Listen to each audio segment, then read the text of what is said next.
રાધનપુર 2025 સામાન્ય નગરપાલિકાની ચૂંટણી આજે 3/2/2025ને સોમવારના રોજ રાધનપુર સેવા સદન ખાતે ચૂંટણી અધિકારીની ઉપસ્થિતિમાં ફોર્મ ચકાસણી કાર્યક્રમો યોજાશે, જેની અંદર ભારતીય જનતા પાર્ટીના 28 ઉમેદવારોના ફોર્મ માન્ય રહેલ તો કોંગ્રેસના 28 ઉમેદવારના ફોર્મ માન્ય રહેલ તો આમ આદમી પાર્ટીના 9 ઉમેદવારોનો ફોર્મ માન્ય રહેલ તો એક અપક્ષ ઉમેદવારનું ફોર્મ માન્ય રહેલ ટોટલ 66 ઉમેદવારો મેદાનમાં।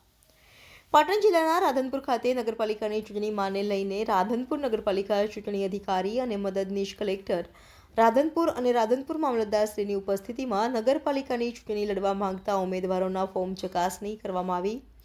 આજરોજ સવારે 11 કલાકે સેવા સદન ખાતે, જેમાં ભારતીય જનતા પાર્ટીના 7 વોર્ડની અંદર 28 ઉમેદવારોના ફોર્મ માન્ય રહી અને કોંગ્રેસના ઉમેદવારના 7 વોર્ડની અંદર 28 ઉમેદવારના ફોર્મ માન્ય રહ્યા હતા।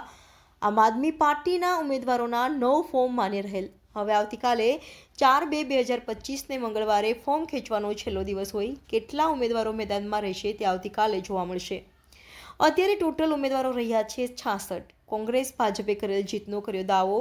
રાધનપુર નગરપાલિકાની ચૂંટણીમાં ટોટલ 66 ઉમેદવારો મેદાનમાં, જેમાં ભાજપના 28, કોંગ્રેસના 28 અને આમ આદમી પાર્ટીના 9 અને અપક્ષ 1 ઉમેદવાર મેદાનમાં। આજથી ઉમેદવાર પ્રત્યે માન્ય રહેતા ચૂંટણી નગરપાલિકાના શ્રી ગણેશ, કેવું ગણિત અને કેવી સીટો જીતશો અને શું કહેશો? આજે ફોર્મ ચકાસણીનો દિવસ હતો, જેમાં તમામ ઉમેદવારોના ફોર્મ માન્ય રહ્યા છે। હવે ચૂંટણી ખરા અર્થમાં દરેક ઉમેદવારો પોતાના વિસ્તારમાં ચૂંટણીનું બ્યુગલ ફૂંકી અને લડવા માટે જઈ રહ્યા છે। ખરેખર ખૂબ રસાકસીભરી ચૂંટણી રહેવાની છે અને ખૂબ જંગી બહુમતીથી ભારતીય જનતા પાર્ટી જીતવાની છે। 28 સીટ ઉપર ભગવો લહેરાવવાની તૈયારી સાથે અમારા ઉમેદવારો ચૂંટણી મેદાનમાં આજથી ઉતરશે। નગરપાલિકા માટે શું ચૂંટણી ઢંઢેરો 28 ઉમેદવારોનો? ચૂંટણી ઢંઢેરો અમારો એક જ છે કે વિકાસથી જ વેગવંતુ બની શકાય છે અને આગામી સમયમાં ભારતીય જનતા પાર્ટીની નગરપાલિકા બનાવીને રાધનપુરને સુંદર રાધનપુર બનાવવાનું છે, રળિયામણું રાધનપુર બનાવવાનું છે, TP1 અમારે રાધનપુરમાં અમલીકરણ કરાવવું છે, પોકેટ ગાર્ડન બનાવવા છે, જે વૃદ્ધોને બેસવા માટેની સુવિધા મળે, નળ સે જલની યોજના પૂર્ણ કરવી છે, વડપાસર તળાવને બ્યુટિફિકેશન કરવું છે। એટલે ટોટલ ઓલ ઓવર આખા રાધનપુરને હરિયાળું નગર બનાવીને આવનારા સમયમાં રાધનપુર એક કેન્દ્ર બિંદુનું સ્થાન બને તે તરફની દિશા તરફ આગળ વધે। કેટલા મહિનામાં રાધનપુરની કાયાપલટ કરે છે? લગભગ જો ભારતીય જનતા પાર્ટીને અમને પૂર્ણ બહુમતીથી સત્તા પ્રાપ્ત થાય છે તો અમે આવનારા 3 વર્ષની અંદર રાધનપુરની કાયાપલટ કરી નાખીશું। આવનારા સમયમાં રાજ્ય સરકારની સ્પેશિયલ ગ્રાન્ટ ફાળવાવીને પણ રાધનપુરના વિકાસ તરફ અમે અગ્રેસર થવાના। આપનો પરિચય? જશુભાઈ રાવલ, મહામંત્રી રાધનપુર શહેર ભાજપ, પૂર્વ પ્રમુખ રાધનપુર શહેર। નગરપાલિકાની ચૂંટણીમાં ફોર્મ ચકાસણી પૂરી થઈ, આજથી રણ સંગ્રામ શરૂ થયો છે। સામે ભાજપ કોઈ કચાશ છોડવા માંગતી નથી અને 3 વર્ષની અંદર રાધનપુરની કાયા પલટી નાખવાનું ભાજપે એલાન કર્યું છે। શું કહેવા માંગો છો? કેવી ચૂંટણી લડશો? ચૂંટણી અમે જોરશોરથી લડી રહ્યા છીએ અને અહીંની સ્થાનિક બધા પબ્લિક જાણે જ છે કે કોણ કામ કરે કોણ નથી કરતું। અહીંયા જ્યારે અમારી બોડી હતી ત્યારે અમારી બોડીએ 100% પ્રયત્નો કર્યા હતા અને ભાજપે કિન્નાખોરી રાખી અને જે ચીફ ઓફિસરોની વારંવાર બદલીના હિસાબે અમે લોકોના જે અધૂરા કામો મૂક્યા છે એ કામો જીત્યા પછી 100% પૂરા કરવા જઈ રહ્યા છીએ। સાથે અમારી બોડી બની રહી છે અને જે લોકોને અમને મેન્ડેટ આપ્યા છે એ લોકોનું પણ કામ બધાને ખબર જ છે કે કોને શું કર્યું છે।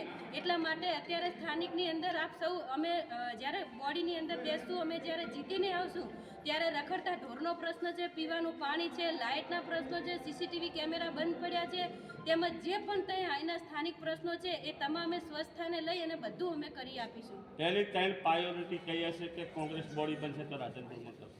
સૌ પ્રથમ અમારી પહેલી જ પ્રાયોરિટી એ હશે કે અમારી કોંગ્રેસની બોડી બનશે તો અમે રાધનપુરને સ્વચ્છ બનાવીશું અને જે ગટરના ઉભરાતા પ્રશ્નો છે એ પ્રશ્નોને અમે સોલ્વ કરીશું। સાથે અમે જ્યાં ત્યાં ગંદવાડ થાય છે, રખડતા ઢોરનો પ્રશ્ન છે, એ બધું અમે સોલ્યુશન લાવીશું।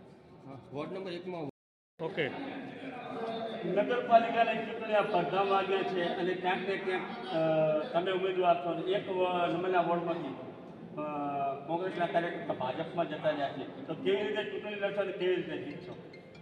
એ લોકો જે ભાજપવાળા એમને કોઈ ઉમેદવાર મળ્યા નથી 1 નંબરમાં, એટલા માટે જ ભાજપ અમારા માણસો લઈ જઈને ભાજપમાં એમને ટિકિટો આપી છે। આપ બધા સારી રીતે જાણો છો, વર્ષોથી ભાજપમાં કામ 1 નંબરના કરતા હતા, એમને બધાને ઓકર નાખી અને અમારા સીટા લઈ જઈ અને એમને ટિકિટો આપી છે। અમે એમને એક નંબરની અંદર 4 અમે જીતાડશું અને ભાજપને ભાન લાવી દઈશું. વિકાસ તો ફક્ત ને ફક્ત તમે ધારાસભ્યના ખરીદી જોઈ લો, વિકાસ તો એમનો થયો છે. અમે મુખ્ય રસ્તા, પાણી, ગટર અને વિકાસના કામમાં અમે ધ્યાન રાખશું અને અમારી નગરપાલિકા અંદર 20 થી 18 સીટો આવશે. એમને જે ગોઠવવું હોય ગોઠવી રાખે. વસ્તી જનતા કોંગ્રેસને હારી રહેશે અને અમે બહુમતીથી જીતશું. મીડિયાના માધ્યમથી આપને વિનંતી કરું છું. રાધનપુરની જનતાને શું સંદેશો આપવા માંગો? રાધનપુરની જનતાને અમે એવો સંદેશો આપવા માગીએ છીએ કે અમે વિકાસના કામ કરશું. અમે જાતિવાદ ઉપર ચૂંટણી નહીં લડીએ અને જાતિવાદ લડાવે છે એ તો ભાજપ જ લડાવે છે. તમે પત્રકાર તરીકે બહુ હોશિયાર છો, તમને ખબર છે કેવી રીતે જાતિવાદની ટિકિટો આપવાની છે એ આપ સૌ જાણો છો. અને અમે વિકાસના કામથી ચૂંટણી લડવાના છીએ અને વસ્તી અમને બહુમતીથી જીતાડશે. છેલ્લે